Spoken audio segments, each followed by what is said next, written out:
दोस्तों नमस्कार, मैं अमृत कुमार आपके अपने YouTube channel the way of study में आपका स्वागत करता हूं। चलिए दोस्तों, आज के टॉपिक की बात करते हैं। आज का जो दोस्तों वीडियो है वह हमारा पॉलिटी के ऊपर बना है। तो पॉलिटी की अगर बात करें तो पॉलिटी में हम लोग जो क्वेश्चन आज डिस्कस करेंगे वो भी 100 बहुत ही इम्पोर्टेंट क्वेश्चन का ये श्रृंखला है। और इसमें जो टॉपिक हम लोग कवर करेंगे वो टॉपिक होगा कंपनी के शासन का अधिनियम 1773 से 1853, ब्रिटिश शासन का अधिनियम 1818 से 1947, संविधान सभा एवं निर्माण प्रक्रिया, संविधान सभा की प्रमुख समितियां और संविधान का स्रोत। दोस्तों ये इतने सारे टॉपिक से हम लोगों ने 100 इम्पोर्टेंट क्वेश्चन का श्रृंखला, जो कि आपके या तो किसी पीसीएस एग्जाम में पूछा हुआ है या बीपीएससी हो, यूपी पीसीएस हो, इस तरह के एग्जाम में जो कि क्वेश्चन का लेवल अप होगा, ताकि आपके जो आने वाले एग्जाम है और आप जिस एग्जाम का प्रिपरेशन कर रहे हैं उसमें आपसे एक भी क्वेश्चन पॉलिटी से नहीं छूट सके। तो ये पॉलिटी का दोस्तों पार्ट 1 है, ये पॉलिटी का पार्ट 1 है। और इसके बाद पॉलिटी का अब श्रृंखला आपके हमारे इस चैनल पे मिलने लगेगी 100 क्वेश्चन का। तो चलिए आज हम लोग डिस्कस करते हैं। आज का जो पहला सवाल है उसके बारे में हम लोग देखते हैं। तो दोस्तों आज का जो पहला सवाल है, क्वेश्चन नंबर 1 कह रहा है, निम्नलिखित में से किस अधिनियम में कोलकाता में सर्वोच्च न्यायालय की स्थापना का प्रावधान किया गया था। बहुत ही शानदार प्रश्न है और आंसर इसका क्या हो जाएगा? आंसर इसका हो जाएगा option A, regulating act 1773। Regulating act 1773 के द्वारा भारत में सर्वोच्च न्यायालय की कोलकाता में सर्वोच्च न्यायालय की स्थापना का प्रावधान किया गया। और कोलकाता में जो सर्वोच्च न्यायालय की स्थापना की गई थी वो कब की गई थी? तो 1774 ईस्वी में कोलकाता में सर्वोच्च न्यायालय यानी बोले तो सुप्रीम कोर्ट की स्थापना की गई थी। और अगर बात करें इसके जो मुख्य न्यायाधीश बने थे वो बने थे एलिजा, इनके मुख्य न्यायाधीश बने थे एलिजा इम्पे, इसके मुख्य न्यायाधीश थे एलिजा इम्पे, जो कोलकाता सर्वोच्च न्यायालय के मुख्य न्यायाधीश बने थे। चलिए बात करें क्वेश्चन नंबर 2 की। तो क्वेश्चन नंबर 2 कह रहा है कि किस अधिनियम के द्वारा ब्रिटिश संसद ने चाय और चीन के साथ व्यापार को छोड़कर ईस्ट इंडिया कंपनी के भारत के साथ व्यापारिक एकाधिकार को समाप्त कर दिया था। बहुत ही शानदार प्रश्न है और आंसर इसका क्या हो जाएगा दोस्तों? तो आंसर हो जाएगा ऑप्शन ए हो जाएगा इसका करेक्ट आंसर, 1813 का चार्टर अधिनियम। अगर बात करें इस चार्टर अधिनियम की तो इसके द्वारा जो कंपनी जो ब्रिटिश संसद था, ये ब्रिटिश संसद जो था उसने ईस्ट इंडिया कंपनी के सारे व्यापार का जो उसका एकाधिकार था उसको समाप्त कर दिया और वो उसको अपने हाथों में ले लिया। तो वो चार्टर एक्ट था 1813 का चार्टर एक्ट। चलिए बात करें अगर अगले प्रश्न की, तो अगला सवाल कह रहा है क्वेश्चन नंबर 3। क्वेश्चन नंबर 3 कह रहा है कि ब्रिटिश संसद के किस अधिनियम ने भारत में व्यापार पर ईस्ट इंडिया कंपनी के एकाधिकार को समाप्त किया। तो अभी हम लोग डिस्कस किए थे। आंसर क्या हो जाएगा दोस्तों? आंसर हो जाएगा ऑप्शन सी, 1813 चार्टर एक्ट। इसके तहत ब्रिटिश संसद ने ईस्ट इंडिया कंपनी का जो एकाधिकार था व्यापार करने का उसको समाप्त कर दिया। रेगुलेटिंग एक्ट की अगर बात करें दोस्तों तो ये कब आया था? तो रेगुलेटिंग एक्ट आया था 1773 ईस्वी में। और बात करें पिट्स इंडिया एक्ट की, तो पिट्स इंडिया एक्ट कब आया था? तो 1784 ईस्वी में पिट्स इंडिया एक्ट आया था। और इसमें अगर रेगुलेटिंग एक्ट की दोस्तों बात करें तो इसमें सुप्रीम कोर्ट की स्थापना की गई 1774 में। कोलकाता में उच्च न्यायालय सर्वोच्च न्यायालय की स्थापना की गई। और 1784 की अगर बात करें दोस्तों तो इसमें बोर्ड ऑफ कंट्रोल की स्थापना की गई। बोर्ड ऑफ कंट्रोल की स्थापना इसके 1784 में पिट्स इंडिया एक्ट के तहत की गई है। आपको ध्यान में रखना है, जो आपके एग्जाम में पूछे जाते हैं। तो दोस्तों इसमें जो आपको क्वेश्चन जो आप देख रहे हैं, क्वेश्चन का लेवल जो आप देख रहे हैं, एक ऐसा लेवल का क्वेश्चन है जिसमें आप किसी पीसीएस एग्जाम का भी जो है आप प्रैक्टिस इस क्वेश्चन के माध्यम से कर सकते हैं। तो दोस्तों ऐसे ही क्वेश्चन यानी ऐसे ही प्रश्नों के लिए हमारे इस चैनल को जो है सो सब्सक्राइब कर ले, ताकि आपको जो है सो हर एग्ज़ाम की तैयारी करने में, जो भी एग्ज़ाम का आप तैयारी कर रहे हैं उसमें आपको सफलता मिल सके आसानी से। तो इस बात करते हैं आप क्वेश्चन नंबर 4 की। तो कह रहा है क्वेश्चन नंबर 4 कह रहा है कि किस अधिनियम ने भारतवासियों को अपने देश के प्रशासन में कुछ हिस्सा लेना संभव बनाया। बहुत ही शानदार प्रश्न है दोस्तों। आंसर क्या हो जाएगा? आंसर हो जाएगा ऑप्शन ए, चार्टर एक्ट 1833 में। क्या हुआ था दोस्तों इसमें चार्टर एक्ट 1833 में? तो इसकी बात हम लोग करते हैं। तो दोस्तों इसमें जो इम्पोर्टेंट बात है उसमें यह है कि इसकी जो धारा संख्या था 87, ये बहुत ही इम्पोर्टेंट था। धारा संख्या 87 किसका? तो चार्टर एक्ट 1833 में यह प्रावधान कर दिया गया कि किसी भी भारतीय अथवा किसी भी विदेशी के को उसके धर्म, बात करें तो उसके धर्म या उसके जन्म स्थान कि उनका जन्म स्थान कहाँ है, जन्म स्थान या वंश, बात करें तो वंश, या बात करें तो वर्ण यानी कि कलर, इसके आधार पर भेदभाव नहीं करके, और अगर कोई पद किसी कंपनी के पद पर आसीन है तो उसको जो है अयोग्य नहीं माना जाएगा। ऐसा करने से भारतवासियों का जो है प्रशासन में हिस्सा लेना संभव हो सका। तो वो अधिनियम कौन सा, तो अधिनियम था 1833 का चार्टर एक्ट अधिनियम। चलिए बात करते हैं क्वेश्चन नंबर 5 की। तो कह रहा है निम्नलिखित में से किस अधिनियम के अंतर्गत भारतीय विधान परिषद को बजट पर बहस करने की शक्ति प्राप्त हुई थी। बहुत ही शानदार प्रश्न है दोस्तों, और आंसर इसका क्या हो जाएगा, आंसर इसका हो जाएगा ऑप्शन बी, भारतीय परिषद अधिनियम 1892 इसका करेक्ट आंसर हो जाएगा। बजट पर जो बहस करने की जो शक्ति प्रदान की गई वो 1892 के चार्टर एक्ट अधिनियम से प्रदान की गई। चलिए बात करें अगर क्वेश्चन नंबर 6 की, तो कह रहा है ब्रिटिश भारत में सांप्रदायिक प्रतिनिधित्व की व्यवस्था निम्नलिखित में से किस अधिनियम के द्वारा की गई थी। तो यहाँ पे सांप्रदायिक प्रतिनिधित्व की बात की जा रही है दोस्तों, बहुत ही शानदार प्रश्न है, और आंसर क्या हो जाएगा, तो आंसर हो जाएगा ऑप्शन बी, मार्लो मिंटो सुधार इसका करेक्ट आंसर हो जाएगा 1909 ईस्वी में। और इस मार्लो मिंटो सुधार में दोस्तों सर्वप्रथम यह व्यवस्था की गई जिसमें मुसलमानों के लिए पृथक निर्वाचक मंडल का प्रावधान किया गया। मुसलमानों के लिए पृथक निर्वाचन मंडल, ये बहुत ही इम्पोर्टेंट क्वेश्चन है दोस्तों, बहुत ही वीवीआई क्वेश्चन है, इसको आपको ध्यान में रखना है। पृथक निर्वाचक मंडल किस अधिनियम के तहत लाया गया था, तो आंसर क्या हो जाएगा, मार्लो मिंटो सुधार 1909 ईस्वी में। और सांप्रदायिक प्रतिनिधित्व की भी अगर बात की जाए तो मार्लो मिंटो सुधार 1909 ईस्वी में। बहुत ही शानदार प्रश्न है, और दोस्तों ये सब पीसीएस लेवल का क्वेश्चन है, तो इसको आपको करने से बहुत ही फायदा आपको होने जा रहा है। चलिए बात करें अगर क्वेश्चन नंबर 7 की, तो क्वेश्चन नंबर 7 कह रहा है कि 1909 का अधिनियम किससे संबंधित था। बहुत ही शानदार प्रश्न है, और आंसर इसका क्या हो जाएगा दोस्तों, तो आंसर हो जाएगा ऑप्शन ए, इसका करेक्ट आंसर हो जाएगा पृथक मताधिकार क्षेत्र को लागू करने से। और यह क्या था दोस्तों, तो ये मार्लो मिंटो सुधार 1909 था, जिसमें क्या हुआ था, अभी हम लोग डिस्कस किए थे कि मुसलमानों के लिए पृथक निर्वाचन मंडल का इंतजाम किया गया था पहली बार। चलिए बात करें अब क्वेश्चन नंबर 8 की, तो कह रहा है निम्नलिखित में से किस एक अधिनियम द्वारा भारत में संघीय न्यायालय की स्थापना की गई थी। बहुत ही शानदार प्रश्न है, और आंसर इसका क्या हो जाएगा, तो संघीय न्यायालय की स्थापना की गई थी, वो किया गया था 1 अक्टूबर 1937 ईस्वी को संघीय न्यायालय की स्थापना की गई थी। ये आपको ध्यान में रखना है, बहुत ही शानदार प्रश्न है दोस्तों, और आपके एग्जाम में बार बार पूछे जाते हैं। तो 1937 में इसकी स्थापना की गई, और किस अधिनियम के तहत की गई थी, तो वो किया गया था भारत सरकार अधिनियम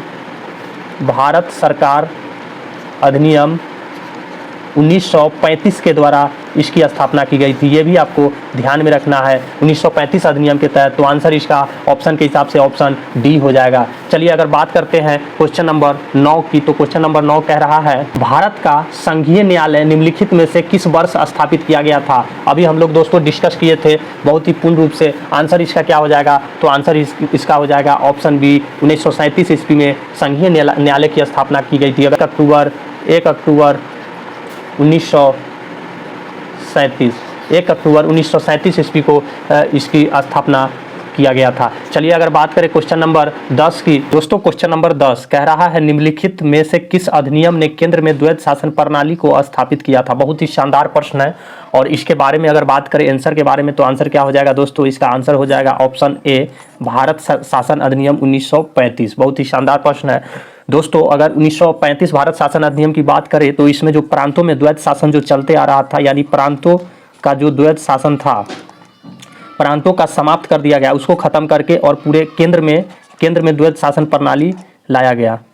केंद्र में द्वैध शासन प्रणाली लाया गया 1935 के अधिनियम से। चलिए बात करें अब क्वेश्चन नंबर 11 की। क्वेश्चन नंबर 11 कह रहा है कि भारतीय इतिहास के संबंध में द्वैध शासन डायोर्की सिद्धांत किससे निर्दिष्ट करता है। बहुत ही शानदार प्रश्न है, और आंसर दोस्तों क्या हो जाएगा, तो अभी हम लोग डिस्कस किए थे, आंसर हो जाएगा इसका ऑप्शन डी, प्रांतों में प्रतियोजित विषयों का 2 प्रवर्गों में विभाजन, इसका करेक्ट आंसर हो जाएगा। निम्नलिखित में से किसने ब्रिटिश भारत में प्रांतीय स्वायत्तता शुरू की थी। तो प्रांतीय स्वायत्तता की बात की जा रही है, तो आंसर क्या हो जाएगा दोस्तों, आंसर इसका हो जाएगा ऑप्शन डी, भारत सरकार अधिनियम 1919। दोस्तों अगर इस अधिनियम की बात करें, तो इस अधिनियम में प्रांत में जो है द्वैध शासन प्रणाली लागू की गई थी 1919 के द्वारा। प्रांतों में प्रांतों में द्वैध शासन प्रणाली यानी कि प्रांतीय स्वायत्तता शुरू की गई थी। और 1935 में अगर बात करें तो 1935 में जो है प्रांतों से समाप्त करके उसको एक केंद्र में पूरे भारत में ऐसा 1935 के अधिनियम से कर दिया गया था। चलिए बात करें अब क्वेश्चन नंबर 13 की, तो कह रहा है क्वेश्चन नंबर 13, भारतीय विधानपालिका प्रथम बार द्विसदनी कब बनाई गई थी? बहुत ही शानदार प्रश्न है और आंसर इसका क्या हो जाएगा? तो आंसर हो जाएगा ऑप्शन सी 1919 ईस्वी भारत सरकार अधिनियम के द्वारा विधानपालिका प्रथम बार द्विसदनीय बनाई गई थी। तो दोस्तों बात करें अगर 1919 के भारत सरकार अधिनियम के, तो पहली बार द्विसदनीय बनाई गई, जिसमें जो ऊपरी सदन होता था, जिसमें जो ऊपरी सदन बोला गया उसको क्या बोला गया? तो उसको विधान परिषद बोला गया, विधान परिषद। अगर इसकी संख्या के बारे में अगर बात करें जो उस टाइम में बनाई गई थी, तो उसकी संख्या जो मैक्सिमम था वो कितना था? तो 60 इसमें सदस्य अधिकतम हो सकते थे, 60 सदस्य। और जो निचली सदन जो बनाया गया, निचली सदन, उसको केंद्रीय विधानसभा कहा गया। और इसमें जो सदस्यों की संख्या थी केंद्रीय विधानसभा में, इसमें प्रावधान किया गया सदस्यों की संख्या की 140 सदस्यों की संख्या का प्रावधान किया गया था, जिसमें 100 तो निर्वाचित होते थे, 100 निर्वाचित, और इसमें से जो 40 थे वो मनोनीत होते थे, 40 मनोनीत होते थे। बहुत ही शानदार प्रश्न है, इसको आपको ध्यान में रखना है। केंद्र में कौन सा एक्ट द्विसदनीय विधायिका को लाया था? बहुत ही शानदार प्रश्न अभी हम लोग डिस्कस किए थे। तो आंसर दोस्तों इसका क्या हो जाएगा? आंसर हो जाएगा ऑप्शन सी 1919 के द्वारा केंद्र में द्विसदनीय विधायिका लाया गया था। ऑप्शन सी इसका करेक्ट आंसर हो जाएगा। चलिए बात करते हैं क्वेश्चन नंबर 15 की, तो कह रहा है भारत शासन अधिनियम 1919 के अंतर्गत भारतीय विधायिका का अंतिम निर्वाचन किस वर्ष में आयोजित किया गया था? तो अंतिम निर्वाचन की बात की जा रही है। तो दोस्तों 1919 के अंतर्गत जो भारतीय विधायिका रही उसका अंतिम निर्वाचन की अगर बात करें तो आंसर क्या हो जाएगा? आंसर हो जाएगा 1945। ऑप्शन सी इसका करेक्ट आंसर हो जाएगा। क्वेश्चन नंबर 16 कह रहा है राष्ट्रपति की अध्यादेश निर्गत करने की शक्ति किससे प्रेरित है? तो राष्ट्रपति की जो अध्यादेश निर्गत करने की शक्ति है वो आंसर क्या हो जाएगा दोस्तों? आंसर हो जाएगा ऑप्शन बी भारत सरकार अधिनियम 1935। भारत सरकार अधिनियम 1935 के निर्गत के शक्ति से प्रेरित है। तो आंसर इसका हो जाएगा ऑप्शन बी। चलिए बात करें क्वेश्चन नंबर 17 की, तो क्वेश्चन नंबर 17 कह रहा है निम्नलिखित में से किस अधिनियम द्वारा संवैधानिक निरंकुशता का सिद्धांत परिवर्तित किया गया था? तो यहाँ पे संवैधानिक निरंकुशता की बात हो रही है। तो आंसर इसका क्या हो जाएगा दोस्तों? आंसर हो जाएगा ऑप्शन सी 1935 के भारत सरकार अधिनियम, इसका करेक्ट आंसर हो जाएगा। दोस्तों संवैधानिक निरंकुशता के सिद्धांत की बात करें तो इसको कहा जाता है कि ये 1935 भारत सरकार अधिनियम के तहत लाया गया था, जो कि सबसे जटिल दस्तावेज के रूप में इसको माना जाता था। और इसी अधिनियम में यानी इसी सिद्धांत में यह कहा गया था कि भारत में संघ की स्थापना, अगर बात करें भारत में संघ की स्थापना तो इसी सिद्धांत में था।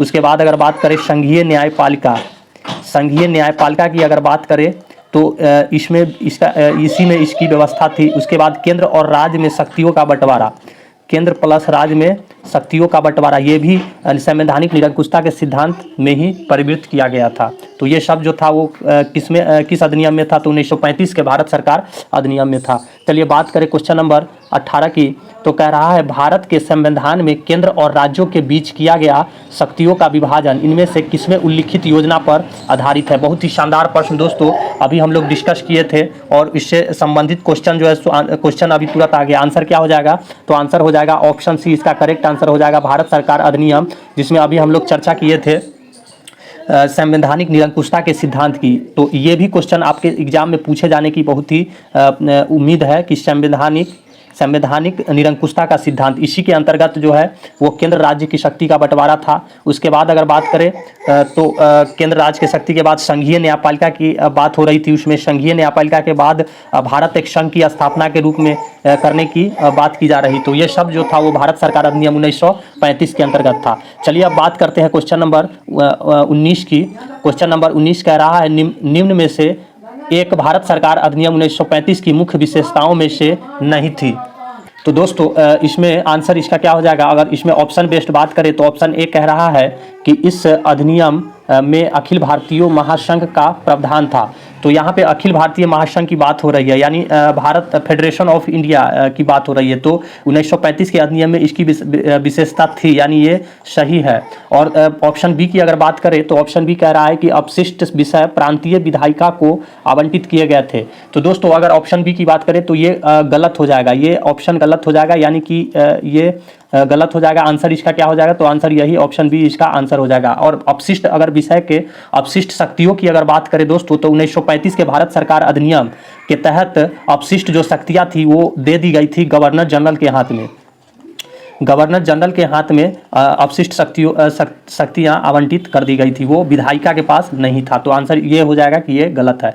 बात करें ऑप्शन सी की कि यह प्रांतीय स्वायत्तता के सूत्रपात का संकेत था, मतलब प्रांतों में जो शासन था, जो द्वैध शासन था प्रांतों में, उसको समाप्त करके केंद्र में उसको लागू किया गया। और तो ये भी सही हो जाएगा। ऑप्शन डी कह रहा है कि इसने प्रांतीय स्तर पर द्वैध शासन प्रणाली को समाप्त कर केंद्र में लागू किया, तो ये भी 1935 में करेक्ट हो जाएगा। चलिए बात करते हैं क्वेश्चन नंबर 20 की। तो क्वेश्चन नंबर 20 कह रहा है एक संघीय व्यवस्था और केंद्र में द्वैध शासन भारत में लागू किया गया था। तो यहाँ पे एक संघीय व्यवस्था फेडरेशन ऑफ इंडिया की बात हो रही है, जो अभी हम लोग डिस्कस किए थे, और केंद्र में द्वैध शासन की बात हो रही है।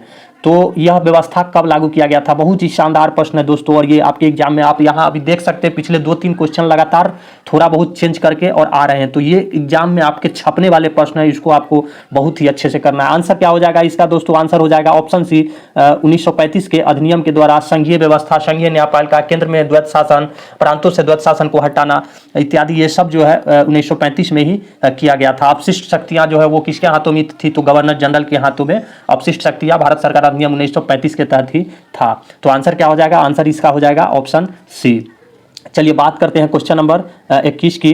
तो क्वेश्चन नंबर 21 कह रहा है अखिल भारतीय महासंघ स्थापित करने का प्रावधान शामिल किया गया था।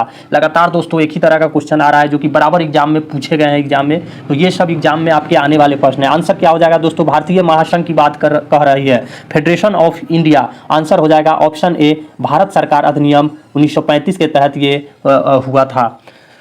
चलिए बात करते हैं क्वेश्चन नंबर 22 की। तो क्वेश्चन नंबर 22 कह रहा है निम्नलिखित में से किस एक अधिनियम ने भारत में संघीय शासन की व्यवस्था दी थी?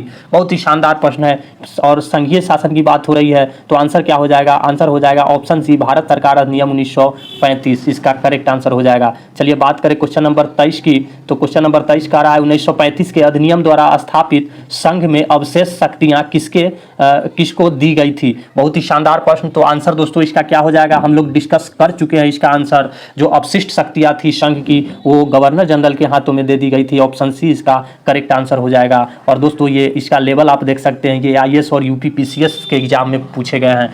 तो आपको जो है सो ये जो श्रृंखला है क्वेश्चनों का, इसको आपको सही ढंग से करना है, और यही क्वेश्चन का श्रृंखला आपको जो है सो एग्जाम में एक भी प्रश्न आपके छूटने नहीं देगा, एकदम छपा हुआ प्रश्न आपको मिलेगा एग्जाम में।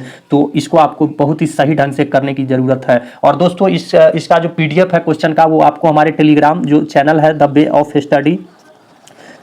ऑफ स्टडी जो चैनल है उसी के नाम से आपको टेलीग्राम चैनल मिल जाएगा, वहाँ से आपको इसका पीडीएफ मिल जाएगा। तो पीडीएफ लेने के लिए हमारे टेलीग्राम चैनल को आप ज्वाइन कर ले, और साथ ही साथ दोस्तों हमारे चैनल को सब्सक्राइब कर ले, और इस वीडियो को एक लाइक ज़रूर कर दे, क्योंकि आपके लिए दोस्तों बहुत ही मेहनत करके ये कंटेंट बनाते हैं। चलिए बात करते हैं अब अगले प्रश्न की।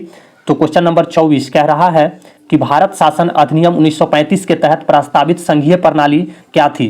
तो हम लोग कितना बार बात कर चुके हैं। आंसर क्या हो जाएगा? फेडरेशन ऑफ इंडिया, भारत संघ, इसका ऑप्शन बी इसका करेक्ट आंसर हो जाएगा। चलिए बात करें अब क्वेश्चन नंबर 25 की। तो क्वेश्चन नंबर 25 कह रहा है कि निम्नलिखित में से कौन सा एक भारतीय शासन अधिनियम 1935 में स्वीकार किया हुआ महत्वपूर्ण और अस्थायी अवयव था? बहुत ही शानदार प्रश्न है, और इसमें से आपको चुनना है। तो देश के लिए लिखित संविधान की बात हो रही है, तो अस्थायी अवयव नहीं था की बात हो रही है, यहाँ पे नहीं था। तो लिखित संविधान की बात हो रही है, तो 1935 में ऐसा कोई सिस्टम नहीं था, तो ये गलत हो जाएगा। विधानमंडल के निर्वाचित जवाबदेह प्रतिनिधि, ये सही है। एक संघ की योजना पर विचार, फेडरेशन ऑफ इंडिया, ये भी सही है। और विधानमंडल के लिए सरकारी सदस्यों का संवाचित नॉमिनेट किया जाना, तो ये भी सही है। चूंकि विधानमंडल की अगर दोस्तों बात करें तो हम लोग डिस्कस कर चुके हैं, इसमें दो सदनी बनाए गए थे 1935 अधिनियम में। एक ऊपरी सदन को विधान परिषद बोला गया था, जिसकी संख्या कितनी थी? तो 60 थी, और निचली सदन को बोला गया था केंद्रीय विधानसभा। केंद्रीय विधानसभा जिसकी संख्या कितनी थी, तो 140 थी। इसमें से 100 सदस्य निर्वाचित थे और 40 सदस्य मनोनीत थे यानी नॉमिनेट थे। तो यही बोल रहा है कि विधानमंडल के लिए सरकारी सदस्यों का नॉमिनेट किया जाना ये भी सही है। चलिए बात करते हैं क्वेश्चन नंबर 26 की। तो क्वेश्चन नंबर 26 कह रहा है 1935 का गवर्नमेंट ऑफ इंडिया एक्ट क्यों महत्वपूर्ण है। बहुत ही शानदार प्रश्न है और आंसर इसका क्या हो जाएगा दोस्तों, तो आंसर इसका हो जाएगा ऑप्शन ए, क्योंकि यह भारतीय संविधान का प्रमुख स्रोत है। और बात करें दोस्तों 1935 के भारतीय शासन अधिनियम का, तो संविधान का जो है मैक्सिमम भाग जो है सो वो भारत सरकार अधिनियम 1935 के तहत ही यानी 1935 के गवर्नमेंट ऑफ इंडिया एक्ट के तहत ही लिया गया है। तो आंसर क्या हो जाएगा, आंसर हो जाएगा ऑप्शन ए, इसका करेक्ट आंसर हो जाएगा। चलिए बात करते हैं क्वेश्चन नंबर 27 की। कह रहा है निम्नलिखित अधिनियमों में से किस अधिनियम के फलस्वरूप बर्मा भारत से अलग हुए थे। बहुत ही शानदार प्रश्न है दोस्तों और थोड़ा अलग टाइप का क्वेश्चन है। आंसर क्या हो जाएगा इसका, तो आंसर हो जाएगा इसका option C, government of India act 1935 के तहत। और इसी गवर्नमेंट ऑफ इंडिया एक्ट के तहत दोस्तों 1937 में बर्मा कब अलग हुआ था, तो 1937 ईस्वी में जो है वो बर्मा को भारत से अलग कर दिया गया था। चलिए बात करते हैं क्वेश्चन नंबर 28 की। तो कह रहा है कि भारत के लिए संविधान की रचना हेतु संविधान सभा का विचार निम्नलिखित में से सर्वप्रथम किसने प्रस्तुत किया था। तो बहुत ही शानदार प्रश्न है। यहाँ से आपको संविधान सभा एवं निर्माण प्रक्रिया का प्रश्न आपका देखने को मिलेगा। तो अगर इसकी आंसर की बात करें तो आंसर इसका क्या हो जाएगा दोस्तों, आंसर हो जाएगा इसका ऑप्शन ए, स्वराज पार्टी 1934 ईस्वी में। बहुत ही शानदार प्रश्न है दोस्तों। अगर बात करें इसके बारे में तो 1934 में जो स्वराज पार्टी ने दिया था वो पहला लिखित था, इसीलिए इसको प्रथम माना जाता है। लेकिन संविधान सभा का विचार हेतु इससे पहले भी कई बार ये सवाल उठ चुके थे और कई लोगों द्वारा उठाए जा चुके थे, लेकिन वो लिखित रूप से नहीं था, इसीलिए उसको मान्यता नहीं दी गई। तो स्वराज पार्टी द्वारा 1934 में सर्वप्रथम बार संविधान सभा का विचार का प्रस्तुत किया गया। चलिए बात करें अगले प्रश्न की। तो क्वेश्चन नंबर 29, स्वतंत्रता के पूर्व के दिनों में प्रारंभ में किसने संविधान निर्मात्री सभा पर विचार प्रस्तुत किया था। स्वतंत्रता के पूर्व दिनों की बात की जा रही है। तो आंसर क्या हो जाएगा दोस्तों, आंसर इसका हो जाएगा ऑप्शन ए, M.N. राय इसका करेक्ट आंसर हो जाएगा। और बात करें कि इनके द्वारा कब प्रस्तुत किया गया था, तो इनके द्वारा प्रस्तुत किया गया था 1934 ईस्वी में M.N. राय द्वारा संविधान सभा निर्मात्री पर विचार प्रस्तुत किया गया था। चलिए बात करते हैं क्वेश्चन नंबर 30 की। तो कह रहा है एक निर्वाचित संविधान सभा द्वारा भारत के संविधान का निर्माण करने का प्रस्ताव किया गया था। तो आंसर इसका क्या हो जाएगा, बहुत ही शानदार प्रश्न है और आंसर इसका हो जाएगा ऑप्शन सी, क्रिप्स मिशन के द्वारा यह प्रस्ताव दिया गया था। बहुत ही शानदार प्रश्न है दोस्तों, आपको ध्यान में रखना है। और बात करें दोस्तों कि ये क्रिप्स मिशन भारत कब आया था, तो 1942 में यह प्रस्ताव आया था क्रिप्स मिशन का, द्वितीय विश्व युद्ध के समाप्ति के बाद। चलिए बात करते हैं क्वेश्चन नंबर 31 की। तो कह रहा है कैबिनेट मिशन योजना के अंतर्गत संविधान निर्मात्री परिषद में प्रत्येक प्रांत को आवंटित सदस्य संख्या निर्धारित करने के लिए एक प्रतिनिधि कितनी जनसंख्या के अनुपात में था। थोड़ा लंबा क्वेश्चन है दोस्तों, लेकिन क्वेश्चन बहुत ही शानदार है और आंसर इसका क्या हो जाएगा, आंसर इसका हो जाएगा ऑप्शन बी, इसका सही आंसर हो जाएगा 10 लाख व्यक्ति इसका करेक्ट आंसर हो जाएगा। तो क्वेश्चन नंबर 32 की बात करें तो इन व्यक्तियों में से कौन कैबिनेट मिशन का सदस्य नहीं था। बहुत ही शानदार प्रश्न है। तो आंसर दोस्तों क्या हो जाएगा, आंसर हो जाएगा इसका ऑप्शन ए, विलियम वुड जो थे वो भारतीय कैबिनेट मिशन के सदस्य नहीं थे। अगर बात करें कैबिनेट मिशन की अगर बात करें तो ये भारत कब आया था, तो कैबिनेट मिशन आया था 1946 ईस्वी में भारत आया था, ये भी आपको पूछा जाता है। और अगर कैबिनेट मिशन के सदस्य के बारे में अगर बात करें, स्टोफर्ड क्रिप्स की अगर बात करें तो स्टोफर्ड क्रिप्स जो थे वो व्यापार मंत्री थे, व्यापार मंत्री थे। और अगर AB एलेक्जेंडर की बात करें तो AB एलेक्जेंडर जो थे वो नौसेना मंत्री थे, नौसेना मंत्री थे। ये भी सवाल आपके एग्जाम में पूछे जा सकते हैं। और पैथिक लॉरेंस की अगर बात करें तो पैथिक लॉरेंस जो थे वो भारत के सचिव थे, तो इसको भी आपको ध्यान में रखना है। पैथिक लॉरेंस भारतीय सचिव, AB एलेक्जेंडर नौसेना मंत्री और स्टोफर्ड क्रिप्स जो थे वो व्यवसाय मंत्री, व्यापार मंत्री यानी बोर्ड ऑफ ट्रेड थे। और कैबिनेट मिशन भारत आया था 1946 ईस्वी में। चलिए बात करें अगर क्वेश्चन नंबर 33 की, तो कह रहा है 1946 में निर्मित अंतरिम सरकार में कार्यपालिका परिषद के उप सभापति कौन थे। तो दोस्तों जैसे ही उप सभापति की बात आती है तो आंसर इसका क्या हो जाएगा, आंसर इसका हो जाएगा ऑप्शन ए जवाहरलाल नेहरू। सभापति या उप सभापति जवाहरलाल नेहरू थे। चलिए बात करें क्वेश्चन नंबर 34 की, तो कह रहा है निम्नलिखित में से कौन अगस्त 1946 में गठित प्रथम अंतरिम राष्ट्रीय सरकार का सदस्य नहीं था। तो आंसर इसका क्या हो जाएगा, अगर बात करें 1946 के गठित प्रथम अंतरिम राष्ट्रीय सरकार की बात की जा रही है तो दोस्तों इसका आंसर क्या हो जाएगा। अगर हम बात करें सी राजगोपालचारी की, तो सी राजगोपालचारी इस अंतरिम सरकार के सदस्य थे और वे थे शिक्षा मंत्री। आपको ध्यान में रखना है, वे थे शिक्षा मंत्री। और बात करें अगर डॉक्टर राजेंद्र प्रसाद की, तो डॉक्टर राजेंद्र प्रसाद खाद्य एवं कृषि मंत्री थे। डॉक्टर राजेंद्र प्रसाद खाद्य एवं कृषि मंत्री थे इस अंतरिम सरकार में। और जगजीवन राम की बात करें तो बाबू जगजीवन राम जो थे वो श्रम मंत्री थे इस सरकार में, श्रम मंत्री। और doctor S Radhakrishnan, answer C, ये इस सरकार के सदस्य नहीं थे। ऑप्शन सी इसका करेक्ट आंसर हो जाएगा। चलिए अगर बात करें क्वेश्चन नंबर 35 की, तो क्वेश्चन नंबर 35 कह रहा है प्रथम अंतरिम राष्ट्रीय सरकार की घोषणा कब की गई थी। तो बहुत ही शानदार प्रश्न है दोस्तों। जो घोषणा की गई थी वो 24 अगस्त 1946 को किया गया था। आंसर इसका क्या हो जाएगा दोस्तों, ऑप्शन ए 24 अगस्त 1946 को अंतरिम सरकार की घोषणा की गई थी। और अगर अंतरिम सरकार की गठन की बात करें दोस्तों, ये तो घोषणा की गई थी 24 अगस्त 1946 को, लेकिन अगर यहाँ पे गठन की, अगर अंतरिम सरकार की गठन की अगर बात करें, तो गठन इसका हो जाएगा 2 सितंबर 1946 ईस्वी को गठन किया गया था। ये भी आपको ध्यान में रखना है अंतरिम सरकार का। तो चलिए बात करें क्वेश्चन नंबर 36 की, तो कह रहा है भारतीय इतिहास के संदर्भ में प्रांतों से संविधान सभा के सदस्य। ऑप्शन अगर ए की बात करें दोस्तों, तो कह रहा है कि उन प्रांतों के लोगों द्वारा सीधे निर्वाचित किए गए थे। ये गलत हो जाएगा। भारतीय राष्ट्रीय कांग्रेस तथा मुस्लिम लीग द्वारा नामित हुए थे। ये भी गलत हो जाएगा। प्रांतीय विधानसभाओं द्वारा निर्वाचित किए गए थे। आंसर ये जो है करेक्ट हो जाएगा, ऑप्शन सी हो जाएगा इसका करेक्ट आंसर। जो संविधान सभा के सदस्य थे वो प्रांतीय विधानसभाओं द्वारा, और पूछा जाता है कि इसका निर्वाचन कैसे हुआ था, तो अप्रत्यक्ष रूप से इसका निर्वाचन किया गया था। अप्रत्यक्ष रूप से इसका निर्वाचन किया गया था। और बात करें कि इसमें किस आधार पर मतदान दिया गया था, क्योंकि मतदान का अधिकार दोस्तों सभी को प्राप्त नहीं था, तो उसका जो आधार था वो था कर संपत्ति और शैक्षणिक योग्यता। इसके आधार पर लोगों को मताधिकार का अधिकार दिया गया था। जो लोग विधानसभा में का निर्वाचन करते थे सदस्यों का, और प्रांतीय विधानसभाओं के द्वारा संविधान सभा के सदस्य को चुना गया था। अप्रत्यक्ष रूप से निर्वाचन किया गया था। चलिए बात करें अगर क्वेश्चन नंबर 37 की, तो कह रहा है संविधान सभा में सदस्यों का चुनाव कैसे हुआ था।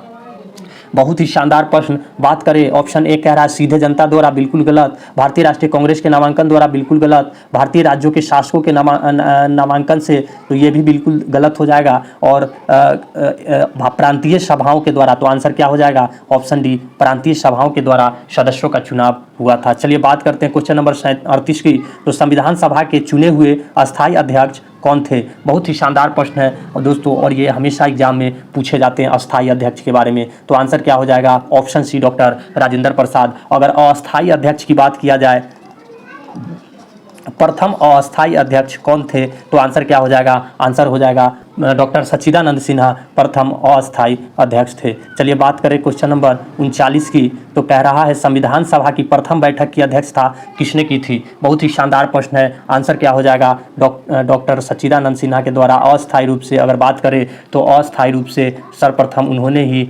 संविधान सभा की प्रथम बैठक की अध्यक्षता की थी। और अस्थायी अध्यक्ष की अगर बात करें तो हो जाएगा डॉक्टर राजेंद्र प्रसाद अस्थायी अध्यक्ष थे। चलिए बात करें क्वेश्चन नंबर 40 की, भारतीय संविधान सभा के उद्घाटन अधिवेशन की अध्यक्षता किसके द्वारा किया गया था। तो उद्घाटन अधिवेशन की बात हो रही है, तो इसका मतलब है कि प्रथम अध्यक्षता की दोस्तों बात हो रही है। इसमें आपको बिल्कुल घबराना नहीं है। उद्घाटन अधिवेशन मतलब प्रथम अधिवेशन किसके द्वारा किया गया था, तो डॉक्टर सच्चिदानंद सिन्हा के द्वारा। ऑप्शन बी इसका करेक्ट आंसर हो जाएगा। चलिए बात करें क्वेश्चन नंबर 41 की, डॉक्टर राजेंद्र प्रसाद को संविधान सभा का सभापति कब चुना गया था। बहुत ही शानदार प्रश्न है। आंसर क्या हो जाएगा दोस्तों, आंसर हो जाएगा इसका ऑप्शन के हिसाब से ऑप्शन डी, दिसंबर 1946 ईस्वी में इनको संविधान सभा का सभापति चुना गया था। संविधान सभा का जो प्रथम अधिवेशन हुआ था वो कब हुआ था? तो वो हुआ था 9 दिसंबर 1946 को। और किसके द्वारा? और तो इसमें अस्थायी रूप से जो अध्यक्षता की थी, अस्थायी रूप से वो किए थे डॉक्टर सच्चिदानंद सिन्हा। ये सवाल आपके एग्जाम में पूछे जाते हैं, तो इसको भी आपको ध्यान में रखता है। और वही डॉक्टर राजेंद्र प्रसाद को जो सभापति निर्विरोध चुना गया था, वो कब चुना गया था? तो 11 दिसंबर 1946 को, 11 दिसंबर 1946 को, ये आपको ध्यान में रखना है। चलिए बात करें क्वेश्चन नंबर 42 की। तो भारत की संविधान निर्मात्री सभा के अध्यक्ष कौन थे? तो संविधान निर्मात्री सभा के अध्यक्ष के बारे में पूछा जा रहा है कि अध्यक्ष कौन थे, तो आंसर क्या हो जाएगा? आंसर हो जाएगा option A, doctor Rajendra Prasad इसके अध्यक्ष थे। चलिए बात करें क्वेश्चन नंबर 43 की।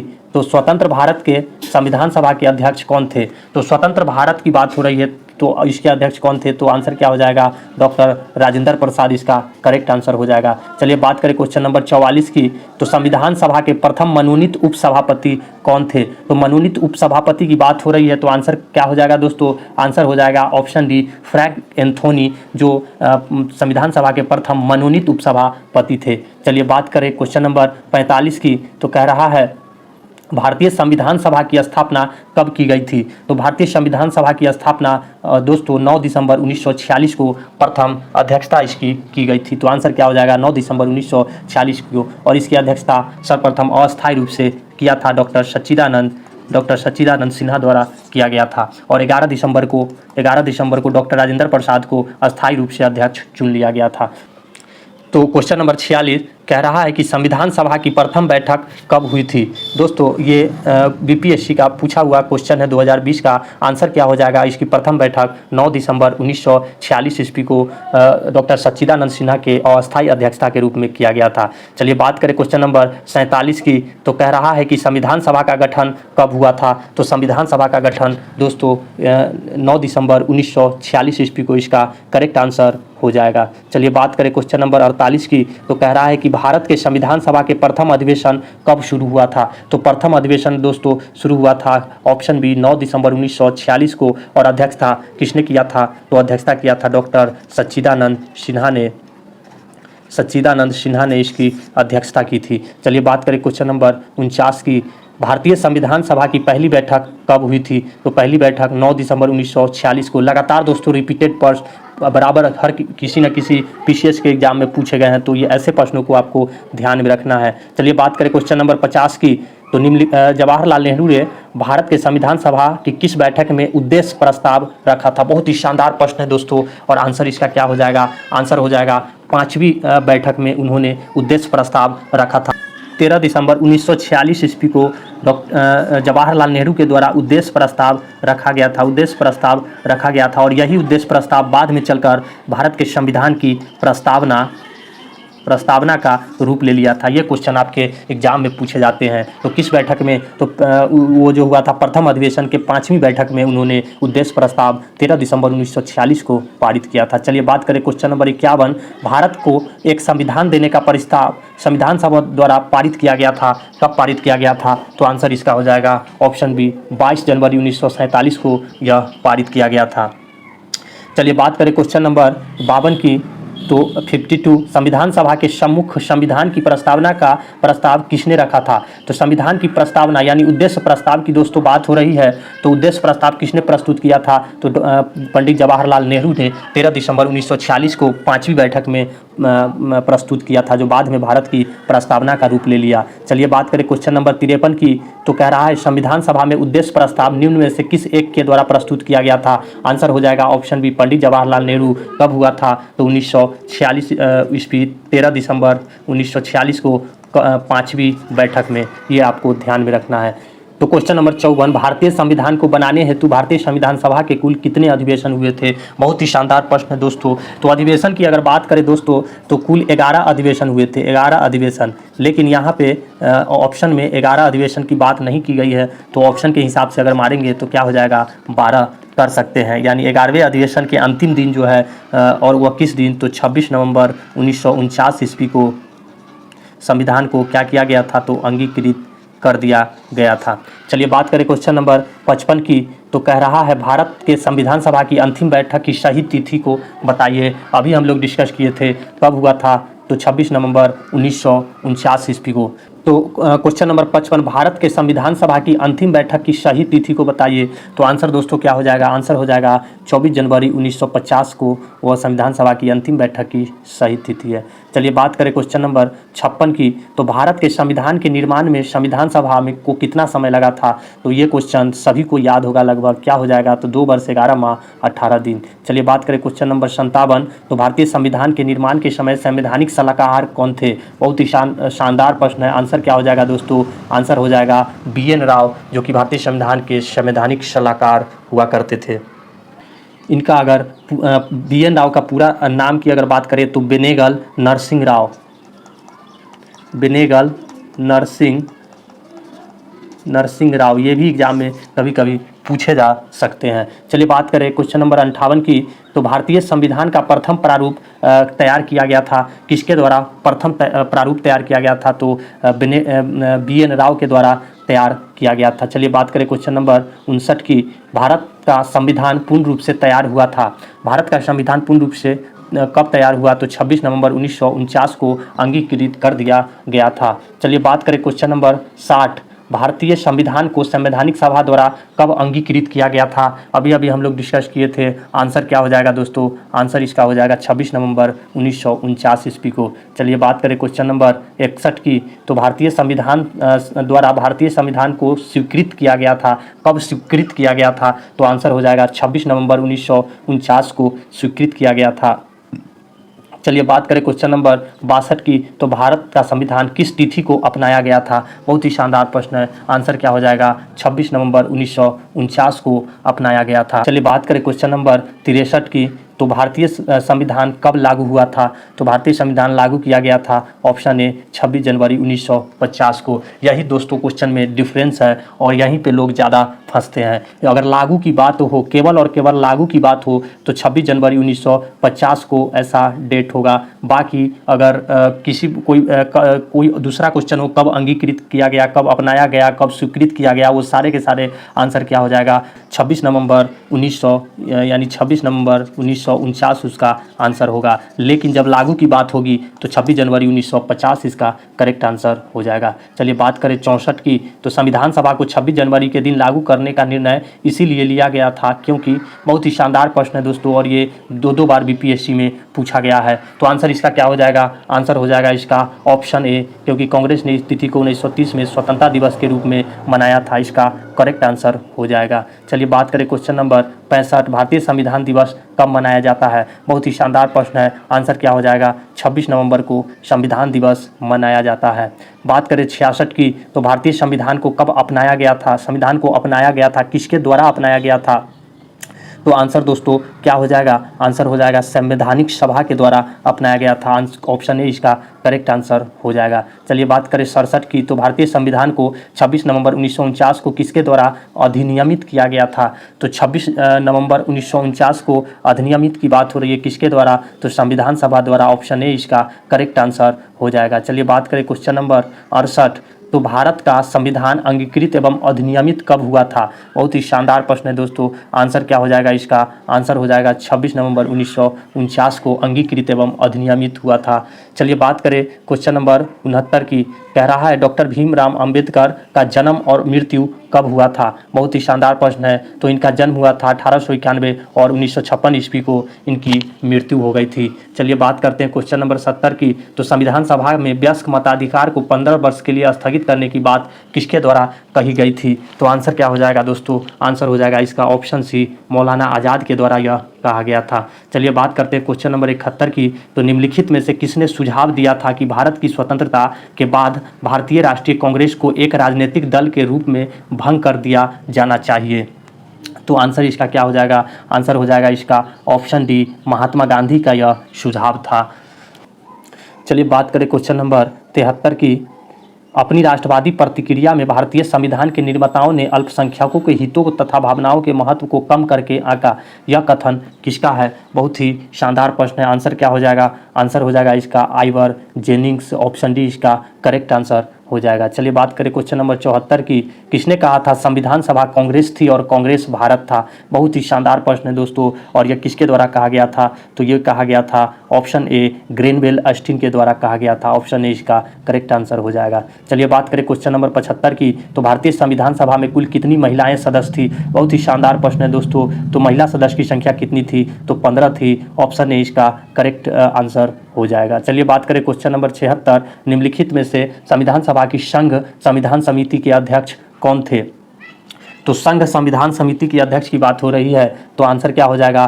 पंडित जवाहरलाल नेहरू संघ संविधान समिति के अध्यक्ष थे। चलिए बात करें क्वेश्चन नंबर 77, संविधान सभा के प्रांतीय संविधान समिति के अध्यक्ष कौन थे? तो प्रांतीय की अगर बात करें तो प्रांतीय का हो जाएगा सरदार पटेल, सरदार वल्लभ भाई पटेल इसके अध्यक्ष थे। बात करें क्वेश्चन नंबर 78 की, तो भारतीय संविधान सभा के प्रारूप समिति के अध्यक्ष कौन थे? तो प्रारूप समिति के जो अध्यक्ष थे doctor Bhimrao Ambedkar. Option C इसका करेक्ट आंसर हो जाएगा।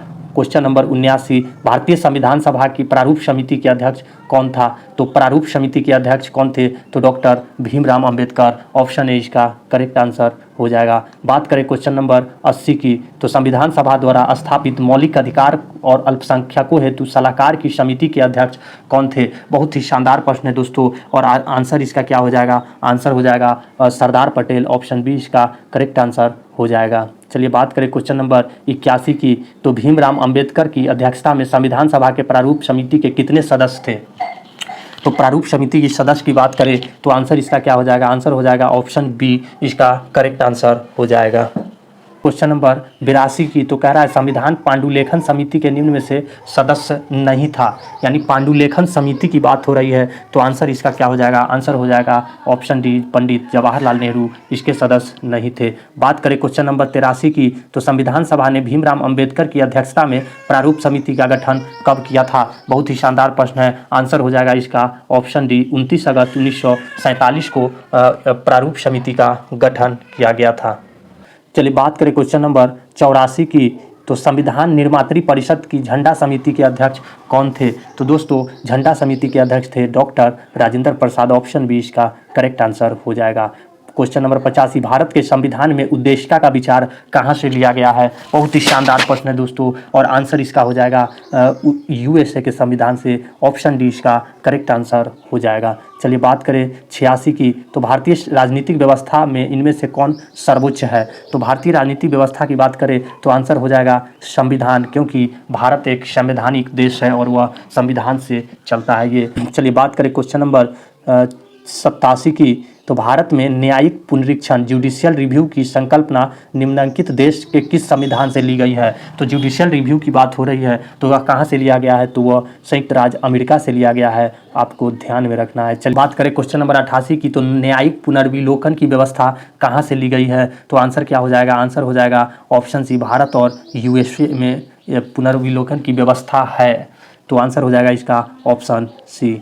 चलिए बात करें क्वेश्चन नंबर 89, तो निम्नलिखित में से कौन सा लक्षण भारतीय परिसंघ और अमेरिका परिसंघ में समान रूप में पाया जाता है? बहुत ही शानदार प्रश्न है। आंसर क्या हो जाएगा? आंसर हो जाएगा इसका ऑप्शन डी संविधान के निर्वाचन के लिए परिसंघीय उच्चतम न्यायालय, यानी न्याय जुडिशियल रिव्यू की जो बात हो रही थी वो दोनों में सेम है। चलिए बात करें क्वेश्चन नंबर 90, तो कह रहा है भारत के संघात्मक व्यवस्था निम्नलिखित में से किस देश से संबंधित है? तो संघात्मक व्यवस्था की बात हो रही है, तो आंसर क्या हो जाएगा?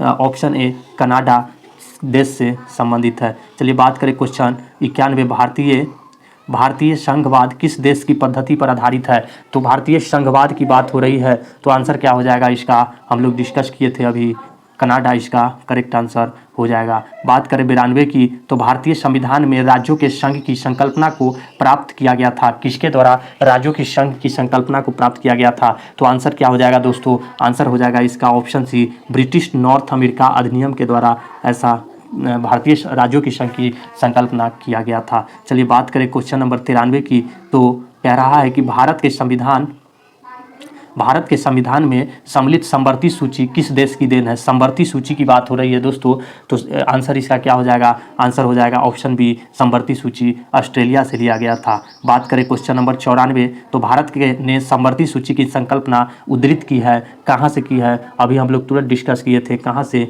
तो ऑप्शन सी, ऑस्ट्रेलिया से। और बहुत ही इंपॉर्टेंट क्वेश्चन है दोस्तों, बराबर एग्जाम में पूछे गए हैं। चलिए बात करें क्वेश्चन नंबर 95 की, तो भारत के संविधान निर्माताओं ने 7वीं अनुसूची में वर्णित समवर्ती सूची की अवधारणा को ग्रहण कहाँ से किया था? तो समवर्ती सूची की बात हो रही है, तो आंसर क्या हो जाएगा दोस्तों? ऑस्ट्रेलिया के संविधान से। ऑप्शन बी इसका करेक्ट आंसर हो जाएगा। चलिए बात करें क्वेश्चन नंबर 96, तो भारत के संविधान में समवर्ती सूची की अवधारणा गृहीत की गई है, तो कहाँ से की गई है? तो ऑप्शन डी, ऑस्ट्रेलिया के संविधान से। दोस्तों लगातार इस तरह के क्वेश्चन जो हैं वो पीसीएस एग्जाम में रिपीट हो रहे हैं, तो आपको बहुत ही सावधानी से करने की ज़रूरत है। चलिए बात करें 97 की, तो भारतीय संविधान में राज्य के नीति निर्देशक तत्वों की संकल्पना किस देश से ली गई है? बहुत ही शानदार प्रश्न है। आंसर क्या हो जाएगा? नीति निर्देशक तत्व आयरलैंड से ली गई है। चलिए बात करें क्वेश्चन नंबर 98, भारतीय संविधान में अन्य देशों के संविधान से कुछ विशिष्टताओं को लिया गया है, किस देश का राज्य के नीति निर्देशक तत्व के निर्माण में योगदान है? अभी अभी हम लोग डिस्कस किए थे। आंसर क्या हो जाएगा इसका दोस्तों? आंसर हो जाएगा ऑप्शन बी, आयरलैंड के संविधान से। चलिए बात करें क्वेश्चन नंबर 99, तो कह रहा है भारत राज्यसभा के गठन में प्रतिभा, अनुभव, सेवा को प्रतिनिधित्व देने में भारतीय संविधान निर्माता निम्नलिखित उदाहरण से प्रभावित हुए थे, कहाँ से लिया गया है राज्यसभा के गठन में प्रतिभा, अनुभव एवं सेवा को? तो आंसर इसका क्या हो जाएगा दोस्तों? ऑप्शन ए, आयरिश गणतंत्र से लिया गया था। चलिए बात करें क्वेश्चन नंबर 100 की, तो कह रहा है कि निम्नलिखित में से कौन सा एक युग्म सुमेलित नहीं है? सुमेलित नहीं है तो इसकी बात करते हैं, तो क्या हो जाएगा? मौलिक अधिकार की अगर बात करें दोस्तों, तो मौलिक अधिकार जो है फंडामेंटल राइट, वो संयुक्त राज्य अमेरिका से लिया गया है, ये सही है। राज्य के नीति निर्देशकता तो ये आयरलैंड से लिया गया, ये भी सही है। और केंद्र की अवशिष्ट शक्तियाँ, तो दोस्तों ये गलत हो जाएगा। केंद्र की अवशिष्ट शक्तियाँ जो है कहाँ से ली गई है? तो वो लिया गया है आयरलैंड से लिया गया है। और ऑस्ट्रेलिया की अगर बात करें तो ऑस्ट्रेलिया से समवर्ती सूची जो हम लोग डिस्कस किए थे, और आपातकालीन शक्तियाँ वो जर्मनी से ली गई है। तो इस तरह से दोस्तों आज के ये 100 प्रश्न थे जो कि आपके एग्ज़ाम के दृष्टिकोण से बहुत ही महत्वपूर्ण थे, और एक एक क्वेश्चन जो है सो रिपीट होने वाले क्वेश्चन है जो कि आपके एग्ज़ाम में बार बार छपे हुए मिलने के चांस है। चलिए दोस्तों, आपको ये वीडियो देखने के लिए बहुत बहुत धन्यवाद। और दोस्तों जो लोग नए हैं वो हमारे चैनल को ज़रूर सब्सक्राइब कर ले और इस वीडियो को एक लाइक ज़रूर कर दे। चलिए दोस्तों, आज के वीडियो में इतना ही, मिलते हैं फिर अगले वीडियो में। तब तक के लिए नमस्कार, जय हिंद।